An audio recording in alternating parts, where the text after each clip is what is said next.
How did you get into running to begin with? Were you always a runner? No. So it's a long story. I'm ready for it. I warned you before this that I'm long-winded. Let's hear it. So my mom was a runner growing up, and I grew up like remembering going to her marathons and training with her in the jogger. And I always thought that that was really cool. And marathoning just felt normal, like what normal people do. Little did I know that that's not the case. But growing up, I played literally every sport imaginable except for softball. I think that's like the one sport I didn't try because my mom was like, "Oh, you'd be a really good runner." And of course, because she tried to push me into running, I was like, I absolutely will not do running. So I never did track, cross country. And then I actually did diving of all things, and I hurt my back diving. My coach was like, "Hey, go run some laps around the campus to like loosen up your back." And that just totally stuck. Really? So I feel like was that in like high school or college? Or? That was high school. That was summer before my senior year of high school. So I thought about, I'm like, oh my gosh, do I like do track instead of tennis this year in the spring? Like, I just really liked it, but I still couldn't run more than a mile. So it was like I'm on these little runs and I'm like dying. Because, you know, I didn't know until literally 2 years ago that you should run slow. I was always going my hardest for every run. So that was high school. And then college, I actually stayed home for 2 years in college. I went to community college and I just needed some structure. So I started running more. I would run like 5-6 miles a couple of days a week. So I would say I probably didn't take running seriously until I graduated college, but I ran as a hobby all throughout college. Yeah. Where'd you grow up? Was it Michigan? Yep, Michigan, Grand Rapids on the west side.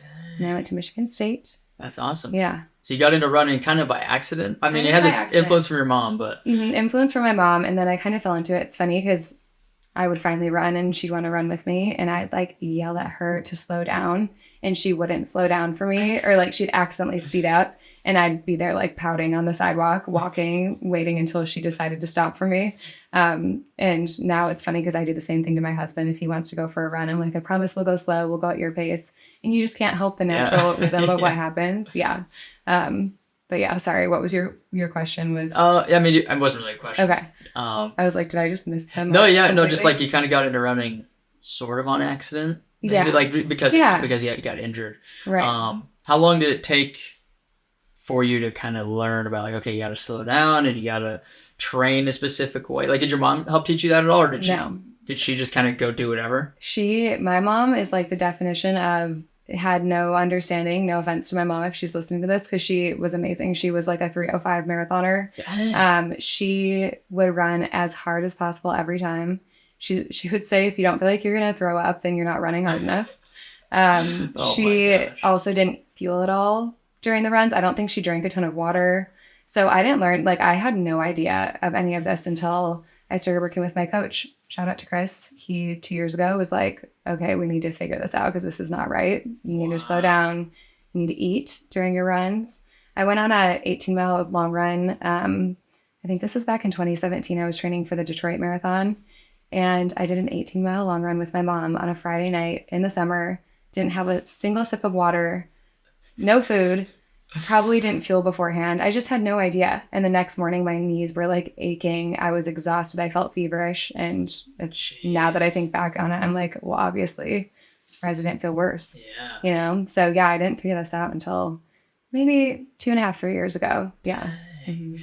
I know. Was your mom injured a lot because she was just going so hard all the time? Never injured, but now I think nice. Now she has, she's not running anymore, and she's got knee stuff and foot stuff that I'm sure was from this. Yeah. She just powered through. Yeah, she's amazing. What year was it when you first got into running? Like when you got hurt and tried to kind of get into it on the track? I would say, 2017 was like when I decided to sign up for the marathon in Detroit. I ended up dropping to run the half because of that 18-mile long run. And then I took a couple of years off. And then it was when I had mentioned this off mic, but we had discovered rogue running here in Austin. And I started going to the run group, and everybody was training for Houston. And I was like, wait, why am I here if I'm not training for a marathon? Like I would go to one speed workout a week and I wasn't running any other days. I would just like go to the one speed workout. And my coach, different coach than I have now, he was like, you should probably be like running during the week. You can't just like come to this one speed workout and run as fast as you can, and like you're gonna hurt yourself. So yeah, everybody was training for a marathon, and I'm like, why not? So that was back in 2021, like post COVID, when groups were finally getting back together. And I would say that was like the official start of my like follow a routine, know how to run slow, do the long runs, and all of that. So it hasn't been that long. That's awesome. Yeah, as far as like running seriously and actually training properly.